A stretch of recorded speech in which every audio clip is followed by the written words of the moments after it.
Hey everyone, welcome to the latest podcast of Winter Garden Yoga. I'm really excited to have a mentor of mine for almost 2 decades speaking with us today. His name is Jon Hinds. He's a trainer. He's an inventor. He's a Renaissance man in physical culture. And Jon, I don't want to talk too much about you. So if you'll take a couple of minutes and just tell folks a little bit about where you're from, where you've been, and where you're heading. Okay. I'm from Madison, Wisconsin. I got into the fitness world at a very early age. My dad invented the beaded jump ropes with program. And so when I was around 6, that's when he invented that. And then around 9 years old is when he invented using tubing for working out, just standing on a piece of tubing. And he made a portable gym with it. And so at an early age, I was put in front of, or people came in front of me that were professional athletes using his tools. And I was always fixated with jump training and speed training. I don't know why, but then I would manipulate those tools to try to jump or run or do those athletic performance things better. And so I was always just really fixated on those. And I when I was around 19 years old, I tested myself because I got in front of me when I was 19, I guess it was 1982. And I got a bunch of Russian plyometric books that my dad had gotten, and I started really getting into jump training. And so I just started tethering my body to my dad's tubing. And I would run against it, I would jump against it, and then an Olympian named Eric Hayden, who was one of the best speed skaters in the world, he used to use my dad's tubing and do skating movements. So I'd been doing those movements for a while, but I became really obsessed with doing them for jumping and speed. And I got really, really good at running and jumping. I took my vertical jump from 25 inches up to 47. My speed improved dramatically. And that's all the stuff I was doing. I didn't do a lot of weights. I did a lot of resisted running and jumping and different types of skating movements. And when I did start touching weights, my legs were incredibly strong. And I always give credit to using the tubing to resist movements over doing isolated weight movements to try and enhance those movements, those skills. And I realized at an early age that works really well. So at about when I was 19 or so, personal training as a living became an actual job. A friend of mine from New York said, "Man, you can actually get paid for this." I was like, "You can get paid to work somebody out?" And he's like, "Yeah, they do it in New York and LA." And so I moved to LA. I started training with the first 2 guys in Los Angeles that were personal trainers. I got to work under both of them for short periods of time. And then after a year, I went out on my own. So I was probably one of the first 10 to 15 trainers in Los Angeles. And this is back in the early 80s. And I really was fortunate because all that prep that I had done laid the groundworks for when they got pro athletes in. They didn't know how to train them except for on machines. And here comes this kid. I've been doing sport-specific movement with crazy results. And so they gave me a bunch of NBA players and a pro baseball player. And I just killed it. And they loved it. And it was at that time I went on my own, and I just blew it up for training professional athletes for baseball and basketball. And that's when I started working with the Clippers. And that parlayed into then a bunch of celebrity clients. So I've gotten to work with probably 20 Major League All-Stars, probably 30 or 40 NBA All-Stars, and just a gang of Hollywood celebrities, and Tony Robbins, Woody Harrelson, and guys like that for a long period of time when I was in LA. After I did that for about 10 years in LA, I just got sort of sick of the whole scene out there because I felt like the whole scene was about appearance, not performance. Right. And I've always been about performance. And the bodybuilding dynamic of it was overpowering performance. So I got sort of sick of it, and I just said, you know what, I got some inventions in my head. I want to develop them. So I moved back home, and my dad had continued to have his business of jump rope and cables. And so then I developed the power wheel, the power push, a power jumper, and they started selling like hotcakes. And I developed an entire sports performance line for my dad and kept that going.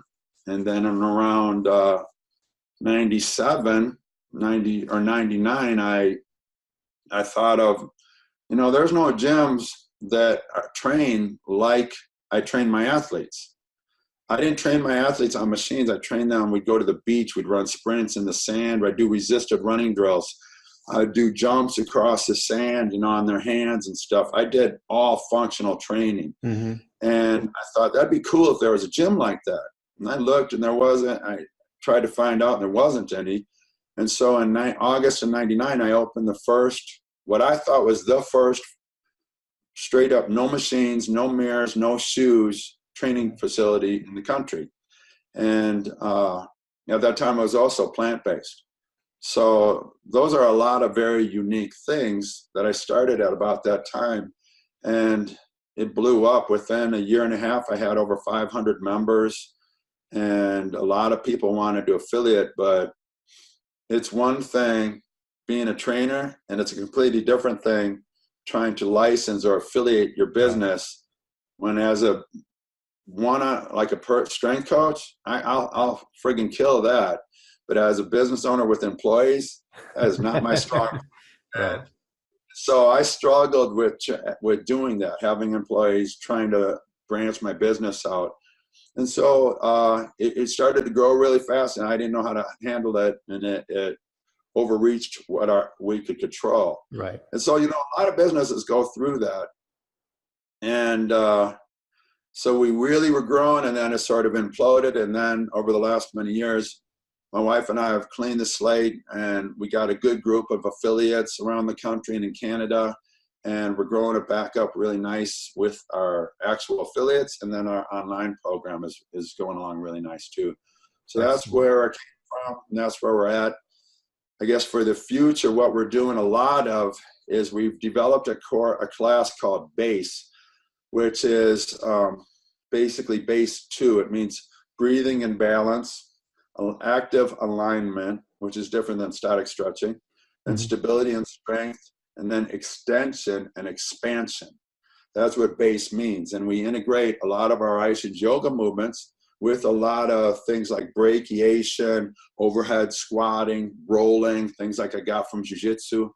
And it's a really, really cool class that we hit everybody from grandparents to Olympic athletes to all types of professionals.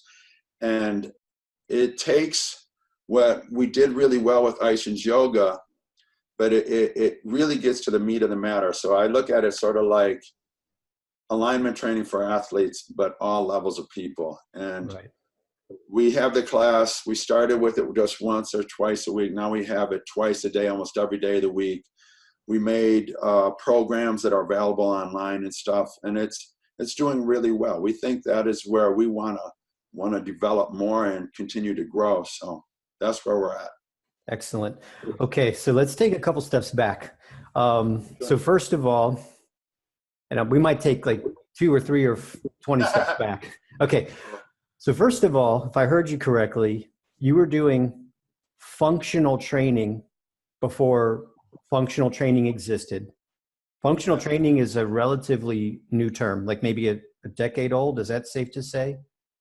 Yeah, when I first opened, it was a couple of years, I think, before CrossFit started. And at the time, though, when you're doing something like, one of the things I've always tried to think of what's going to happen, what's needed next. And I had a feeling when I opened, I was like, in 10 years, there'll be thousands and thousands of these gyms around the world. Right. And that's too cool not to jump on. Right. So the question was, well, you may have just answered it, but how does it feel to be ahead of the curve? Is like, here you are, you're using tubing instead of plates. You're focusing on basically like on instead of like all show no go, Yeah. you're more like let's go, and then the side effect will be maybe a toned, lean, strong body. Does that make sense? Yes. So how does it feel to kind of like be ahead of the curve, and you see the rest of us catch up to you? Well, the strength coach in me, that's how I always thought. And from the time I always thought, I mean, I grew up, my dad was always trying to think of what's next. Right. And he taught me how to hustle like that and think more forward. And so on those things, because that's how in the business world selling products, you got to be unique. And so I was always thinking for myself personally, how do I get an edge as an athlete? And traditionally everybody did machines, but something in me at a young age said, that's for bodybuilding. It works really well for that.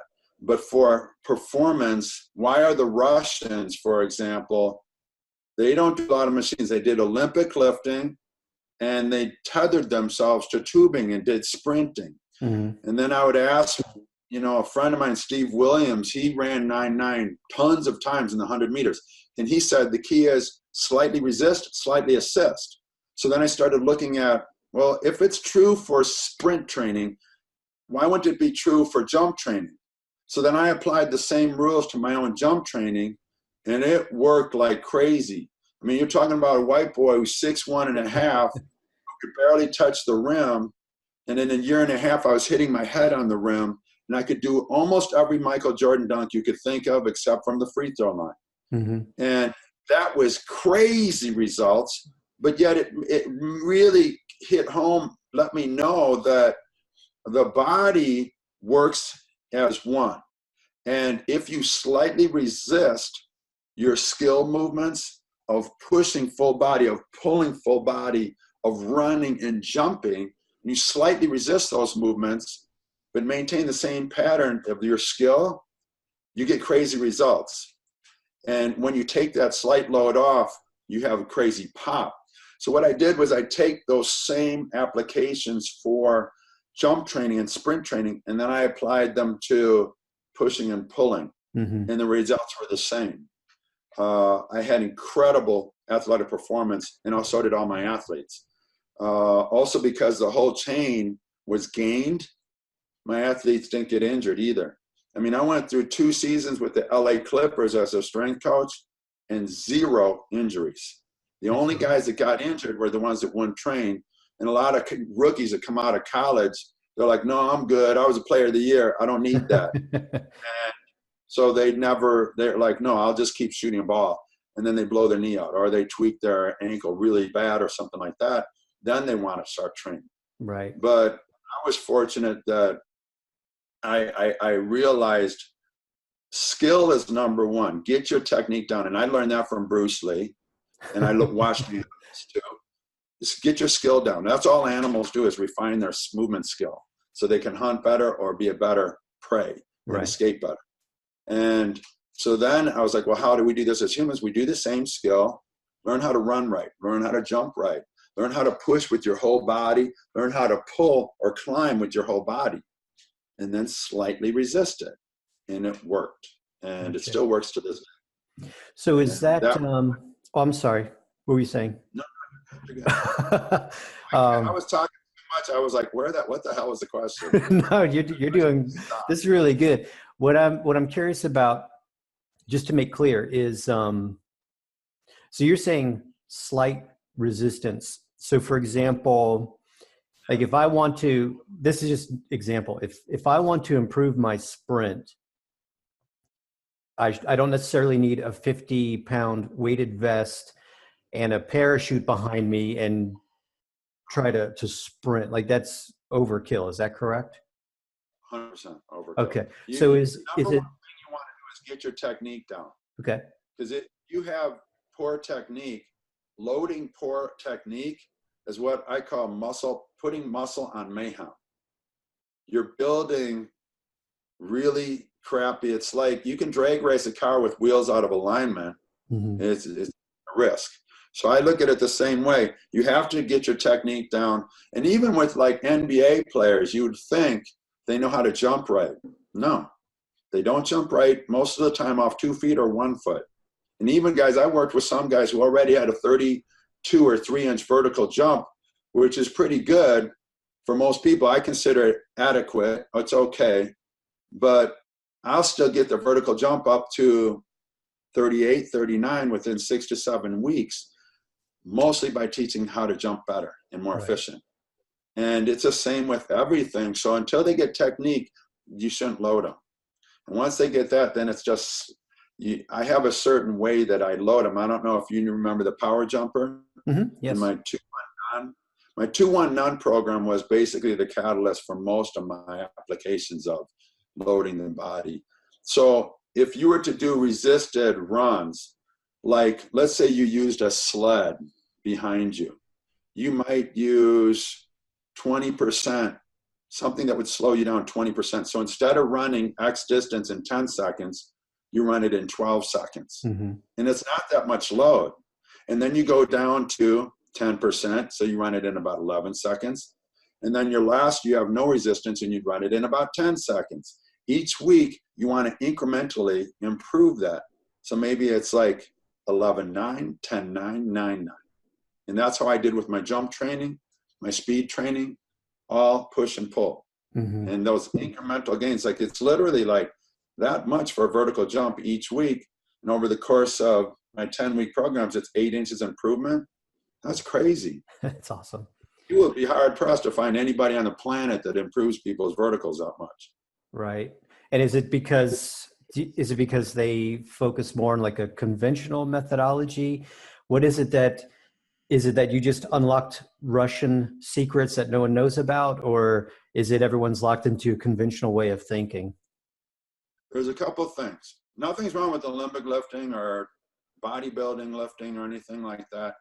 Nothing's wrong with just doing Russian playing stuff like that. On their own, they all can benefit. But what I looked at was I always go back to how does their skill look? So I load as much as their skill can manage. If I loaded you with the weight that you ran that same distance in 15 seconds, most likely you're changing your technique. So that's where I never want to go. And that applies to everything. Now, the difference with, there is a point where some people need baseline strength to support their power, their speed training. And I just so happened, because I had done such volume of different movements, by the time I applied weightlifting to my jump training, I had already had very strong legs. I mean, the first time I ever deadlifted, I was crazy. I almost did 500 pounds on the first day I deadlifted for 8 reps. And that's crazy strong. But it's because I had done such volume before that with the cables. And so most people do it the other way around, but where they get strength and then they add the speed to that strength. And some athletes, here's a good analogy. You've been around for a while, so you've heard of Vern Gambetta? Yes. So Vern, I met Vern a long time ago, 20-some years ago, and he told me a great story that I tell all my trainers today, and it's good, I think, for everybody to realize. There's thoroughbreds and there's draft horses. And Sam the Bam Cunningham was a running back for USC. In high school, he won the 100 meters and the shot put, which tells you this guy has crazy power. So what Vern got to work with him before he went to USC. And what did he do? He did bench press, heavy squat, all heavy movements, thinking it's going to make him faster. Everything he got slower at, and his power diminished. And so Sam the Bam was a thoroughbred. He trained him like a Clydesdale. Right. That's one rule of thumb that I've always kept in my head. I've had some athletes that are just skinny. They need to train like a Clydesdale a little bit to get that base of strength and then add speed to it. But then when you're blessed with getting a freak athlete who just has a natural 36-inch vertical jump, don't do that. They have power. enhance that power, train that power, and you'll get the most out of that person. And so it takes a while to eye that person, but their skill level of jumping is generally, in speed, is generally so high. That's why I don't like to mess with that a lot of times by doing a lot of really heavy loaded stuff. And I've had really, like, you know, one of my friends, I won't mention his name, but he's one of the most known author / strength coaches in the country. And he was writing for a big prominent magazine. And he's really awesome strength coach to still to this day. And I have a big time respect for him. We were sitting down for dinner once in New York City, and he said to me, he goes, Jon, I just don't understand how you can just focus so much on loading somebody with tables and not focus more on heavy squats and stuff like that as the main emphasis of your training. Yeah. He goes, because that's what everybody does. And I was like, yeah, it is what everybody does. It's not what I do. And you're right. I don't do that. And he goes, but like, if you were to be a D-back and you had to cover Reggie Bush, wouldn't you be nervous that you can't like back squat, like double body weight back squat? Can I swear? Oh, sure. Okay. So he said, wouldn't you be nervous if you can't back squat like 450, 500 pounds? And I said, who the fuck cares at what I can back squat? I'm nervous if I don't have a 40-some inch vertical jump and can't run a 4.340. That's what makes me nervous, if I have to cover Reggie Bush and I can't out jump him or catch up to him on a cut. And I said, and to this date, I have a hard time finding anyone that can match my improvements in vertical jump training. And vertical jump applies to speed training like crazy. It's the time on off the ground. And the quicker you get that, it applies directly to your sprint training as well. In broad jump, so I would focus broad jump, vertical jump. And I said, if you find somebody that can improve 8 inches in 10 weeks consistently for over 20 years, bring them to me. Because I've never seen anybody that improves more than like 3 to 4 inches in that time period. And I said, that's where, if I get my athletes up to 40-something inch vertical jump, who cares what they squat? Right. Now, if they're playing football, there's external loads constantly on them, and it is different for that. But if you're playing corner, you got to make tackles, but your main emphasis would be covering guys. And so we had a nice conversation about the whole thing. But my point still stands. Train your skill. Challenge your skill slightly, and you will enhance it the fastest. And that doesn't mean that Olympic lifters can't develop over time those high verticals, that high pop, and have the ability to hold low, which I think is tremendous. So. Excellent. So the first takeaway is technique. And this is something that I say to my anyone who will listen, my yoga students, anyone who will listen, technique, technique, technique. Technique. So get the technique correct first. Yes. And do you know Mark Rifkin? Do you know who Mark Rifkin is? Yeah. So Mark Rifkin says, inch by inch is a cinch. Right. So get your technique together first, and then just gradually over time, either challenge it in some way. So whether you're adding resistance or distance or whatever. Is that correct? Yeah. Okay. Awesome. Now, the second thing, as we were talking about the base, BASE, right? You were throwing around the word Ishins, but let folks know what Ishins is, who Ishins was, and kind of like the story behind that. Sure. I moved back to Madison in '97. I had been hobbling around for 4 years. I blew my left knee out in '93. I was just obsessed with dunking all the time. I partially tore my and strained my ACL really bad, tore my patella 85% through, tore my meniscus, and I was hobbling around for about 4 years. It developed an incredibly bad back, and my left knee and hip were really bad. In LA, I went to all these different soft tissue centers, and nobody really made me feel like this is going in the right direction. Woody tried to get me to do yoga with him, but his yoga, something about it, was like, it wasn't resonating with me. And traditional yogas, most of them are based on static stretching. Mm-hmm. And Iyengar and Ishin's yoga are based on active alignment, which is they're the same exact poses, but where one hangs in a pose to try and open the body up, the other activates in the pose to try and open the body up. Right. And they're very different. And so when I did this, after about 4 years, it was that time I started hit in LA. I was like, I'm sick of this whole scene, the facade of it.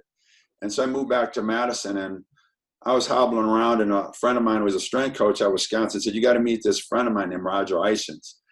And so I eventually succumbed to his peer pressure, and I met this guy, and I looked at him. He was blind in one eye, and he was same size as me, very similar build, about 30 years older than me. And he was very blunt, and I'm very blunt with people. And I liked him right away. He looked like he could have been my dad or my grandpa, you know, and he immediately became like my mentor in life. Mm-hmm. I don't really have a lot of mentors. And so within about 2 minutes of talking to him, see, before I met him, I literally thought I was God's gift to the training world. I mean, I was a head instructor for NASM, a strength coach in the NBA with Major League Baseball players, all these celebrities. I was literally God's gift to the planet. You couldn't tell me shit. Right. Then about 2 minutes of meeting Roger, I was like, I don't know anything.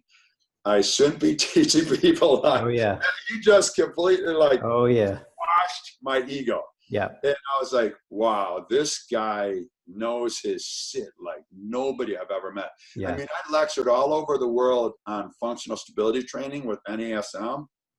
And within 2 minutes, my jaw dropped to like, oh, this guy's knowledge is way up here. And so I started doing privates with him a couple times a week. I would take his classes, and I just tried to immerse myself in learning from him. And I got to learn from him for 7 years before he passed away. And after 3 years of working with him, I asked him, would it be okay with you if I integrated your alignment training into my movement training?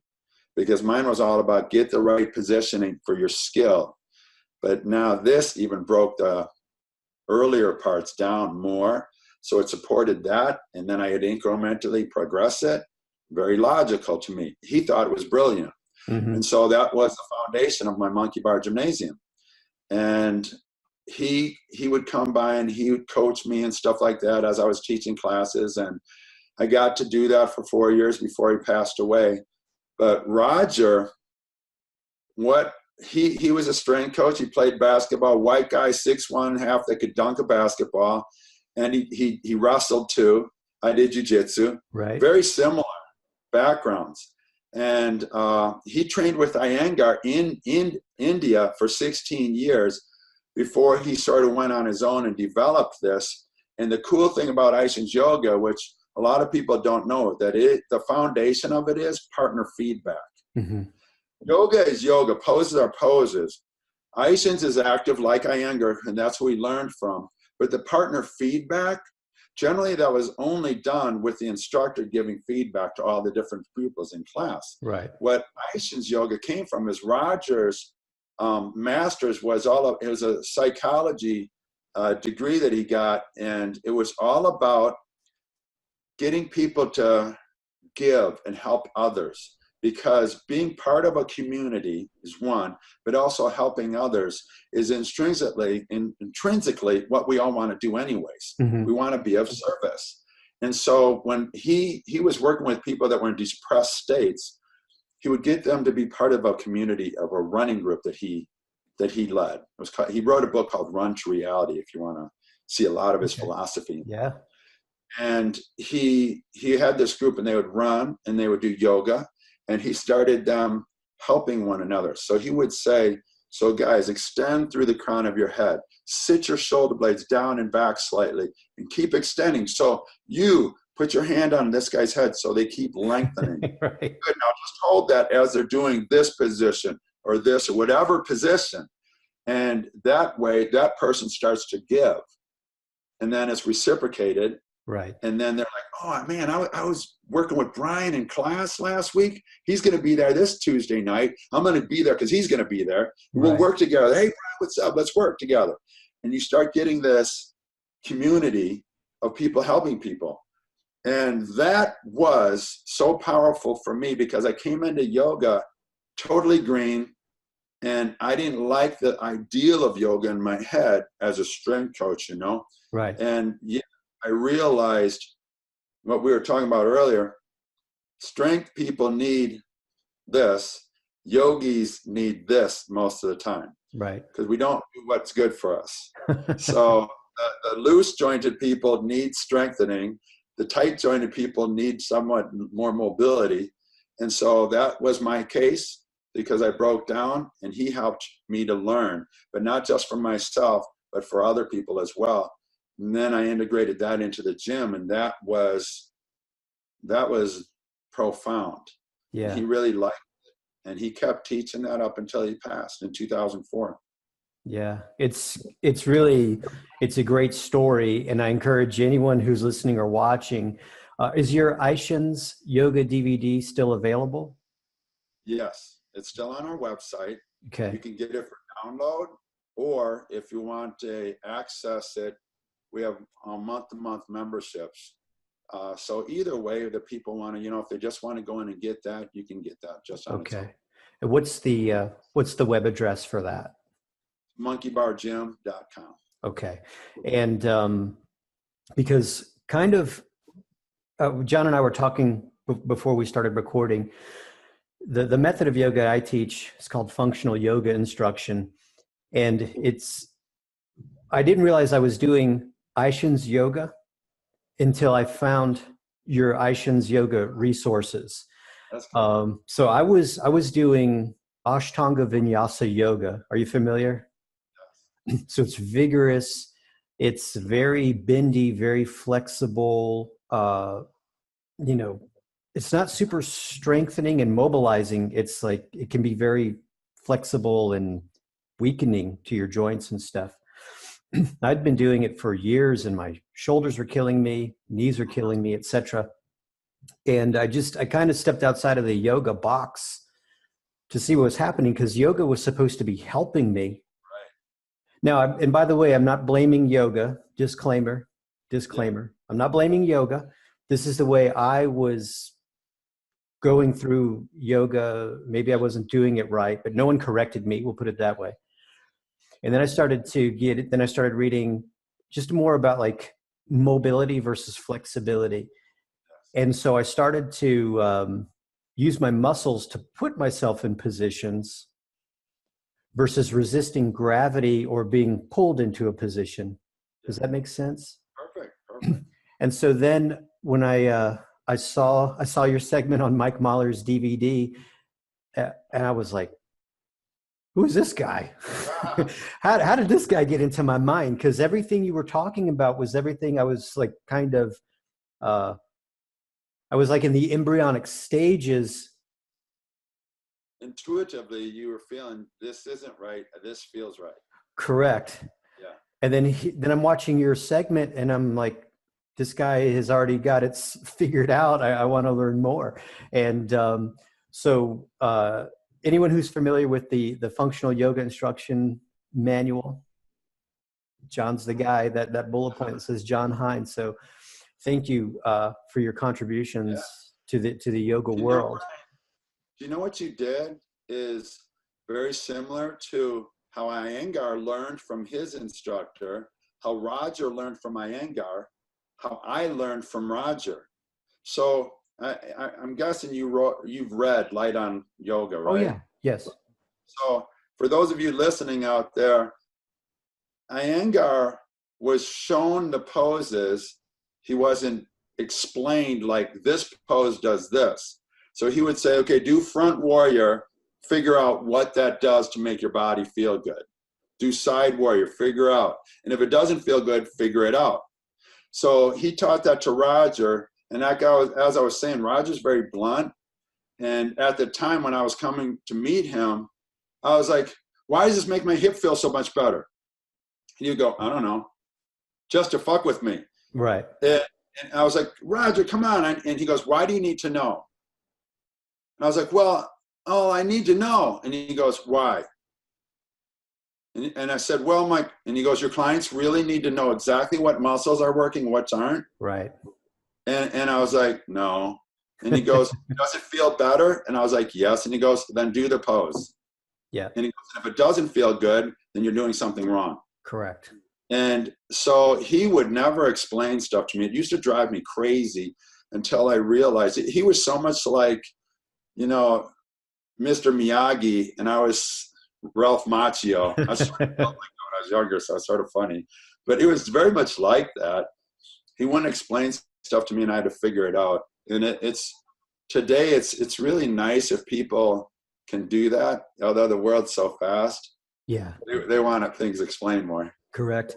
But, you know, even part of it is you can explain it all you want, but it's not really until you experience it. Like he could have told you is the agonist-antagonist relation between the iliopsoas and the glute. Yeah. What difference does that make? Right. You have to feel that, right? Yeah. You have to. That's why you can get knowledge, but unless you experience it, you can't have wisdom. Correct. You know, to get those answers, you have to experience it on a regular basis. And that's partly why I love the partner feedback. Yeah. Because if I'm working with you and people had told me, well, on this particular pose, you got to do this. And I'm working with you. And I was like, oh, crap, Brian's doing the exact same thing I do when I'm doing this pose. Well, let me see if I can fix him. Right. And then I realized, that cue works for him. So it probably worked for him, might work for me. And that's how come the partner feedback works so well, because that's how you get your knowledge and wisdom. Yep, absolutely. Just through experiencing it. Yeah. Either just doing your own thing or helping others, correct? Exactly. Awesome. How old are you these days, Jon, if I may ask? 55. Congrats. I'm about to turn 51. Okay. So here's a point. We were talking about this earlier.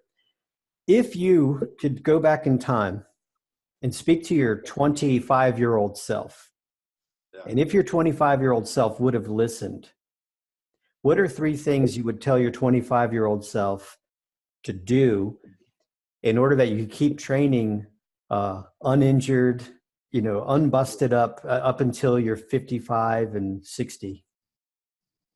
Sometimes I think it would be cool to be able to tell myself, but if I didn't injure myself, I probably wouldn't have got forced to fix myself. If I would have known, well, I've thought about this many times. I grew up in a drug abusing, alcoholism family. I left my home as much as possible. So I played basketball about 8 to 10 hours every single day of my life. I stunted my growth. If I could tell myself, eat more, rest more, then I wouldn't have empathy for those that are downtrodden as much. Right. If I would have developed into this size when I was in high school. Maybe I would have played pro sports, because at 6'1.5", 215, good arm, maybe I could have, and then maybe I wouldn't have had the experiences to learn from. So I could say eat more, rest more. That would have changed my whole dynamics, and it would have changed my work ethic. Because I was so small, I had to grind like nobody's business to jump higher than people, to dunk. I wouldn't have had that if I wouldn't have been so small. If I wouldn't have left the house all the time to go play ball with all these roughneck dudes. I mean, most of the dudes I was playing ball with were drug dealers and lots of roughneck dudes. I saw lots of guns, lots of my friends hold-ups, got killed and went to prison. A lot of dudes I grew up with like that. And if I wouldn't have experienced those things, I would be a different person completely. I wouldn't have the same grind. I wouldn't have those understandings of different people like I do. I wouldn't trade that for nothing. I wouldn't have been a b-boy. Right. If I would have gotten bigger, I wouldn't have met my one of my brothers who I grew up with, and we were like this. I became one of the best break dancers in the country at the time. That's something that is a very unique thing, a very powerful part of my life that I wouldn't have gotten into if I would have been more hardcore into sports. So Right. on one hand, I would like to tell myself some things, but on the other hand, I would be like, no, don't change a thing. If I could have controlled my home life more, maybe I would have liked that, to have a little better home life. But then again, that would have changed me.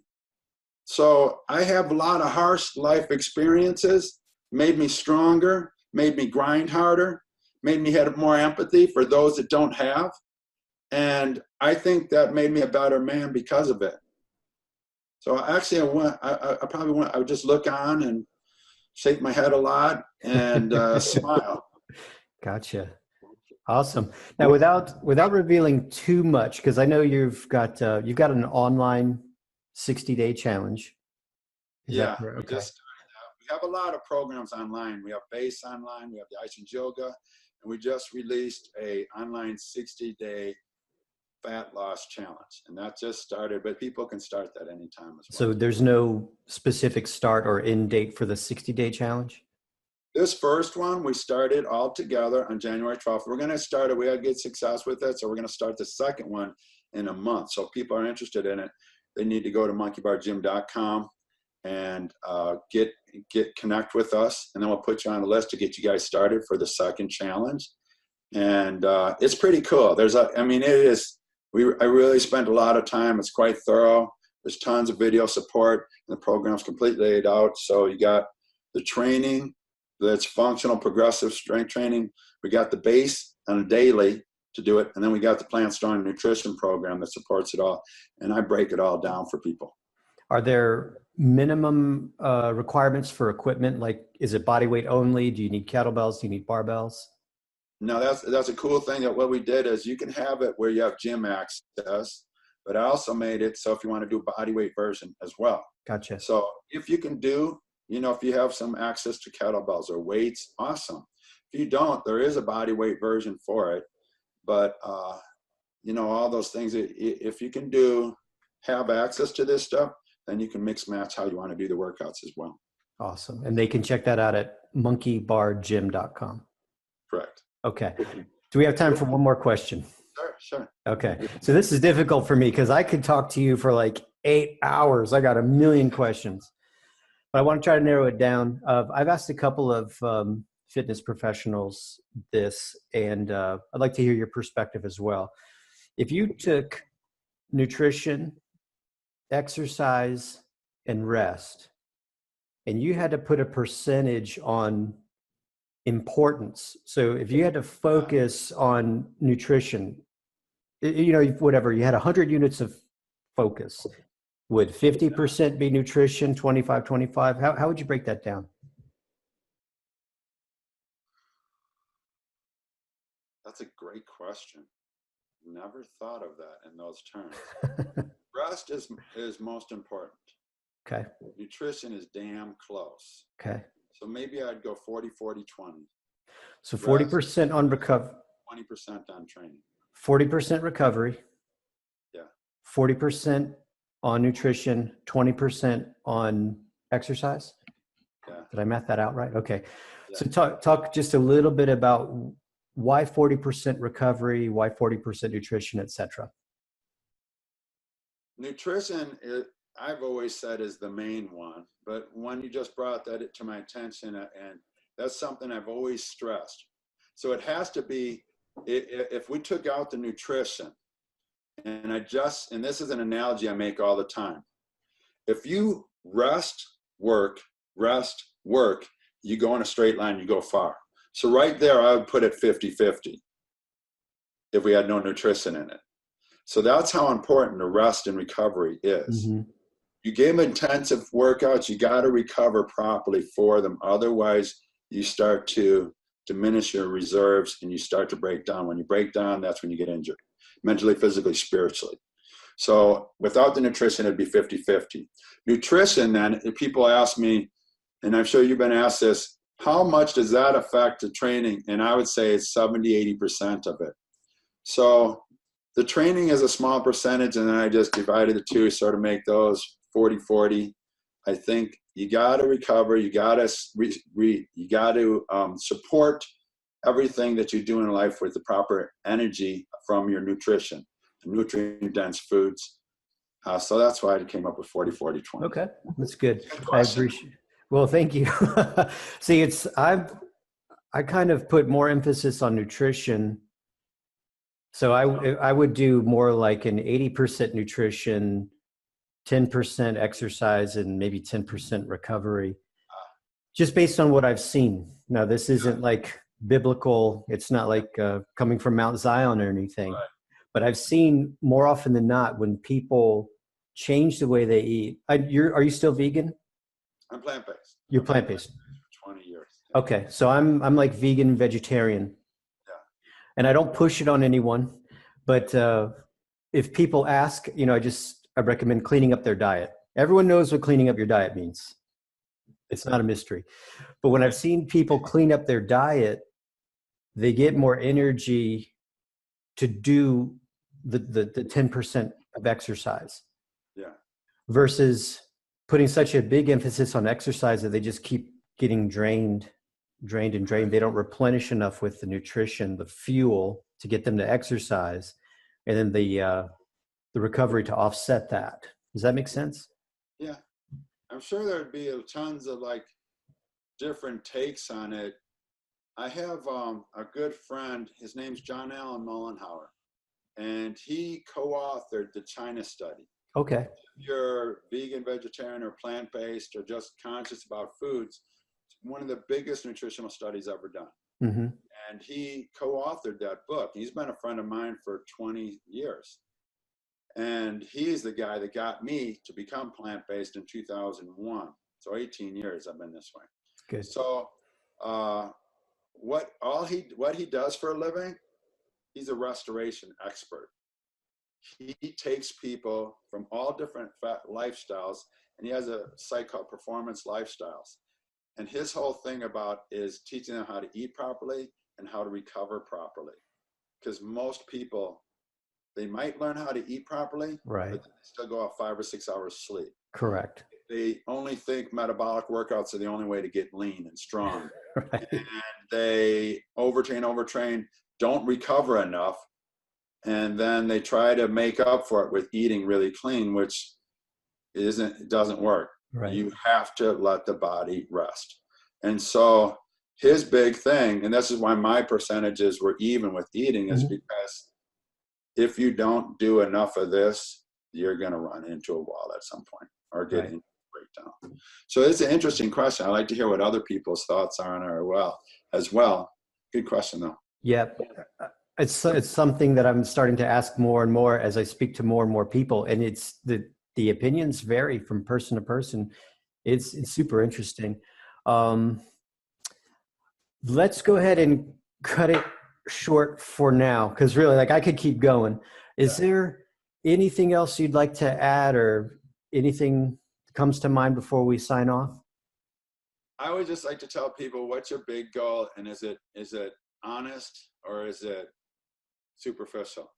And so in life, getting a 6-pack versus I want to be able to hike a mountain. That's a honest, just a desire to hit some, and a 6-pack is a superficial. So I always ask people those types of goals. So whoever's out there listening, if you have pain, if you want to be strong or anything like that, think in terms of performance. And if you attain those things, the aesthetics will come. But if you think in terms of aesthetics, doesn't necessarily mean it's performance will come. And then also, if you're always bound by just aesthetics, you're more apt to run into disappointment. So that's just one thing I always like to throw out to people, and so their goals can be set in a more positive manner. That's excellent. That's sort of like eating healthy doesn't necessarily mean you'll lose weight. Let me make sure I'm saying this right. there's a way of like weight loss doesn't necessarily mean healthy, Right. but healthy over time will lead to weight loss and or more energy or compositional changes. Does that make sense? Yeah, 100%. Okay, did I say that in the right way? Yeah, because a lot of actually the fitness world, a lot of people are so focused on calories in, calories out. So you could eat ice cream and cookies for your calories, Sure. and it's crap, versus eating whole food, plant-based, plant strong, whatever, and that's completely different for your body and energy and stuff like that. Yeah, That's what once I get everybody towards live with programs.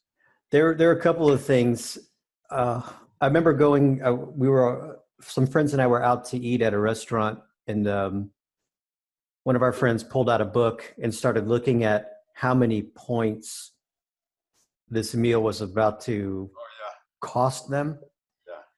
And I asked, I said, well, explain this to me. How do these points work? And if they go through a certain amount of points a certain day, then they're okay. Yes. I said, so if you eat, just I'm going to repeat what you said. So if you eat ice cream, cake, and cookies, but come in with a certain amount of points, you're good. And they will say yes. They said, oh yeah, Yeah. because I'm only at a certain amount of points, and that's I just kind of scratched my head a little bit.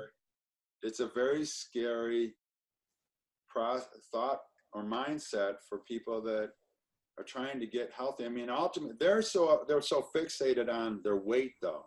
Right. And if I just eat less calories, I'm okay. Right. And I've talked to trainers, and they're like, "Yeah, it doesn't make a difference what the calories are." And I was like, "You're an idiot."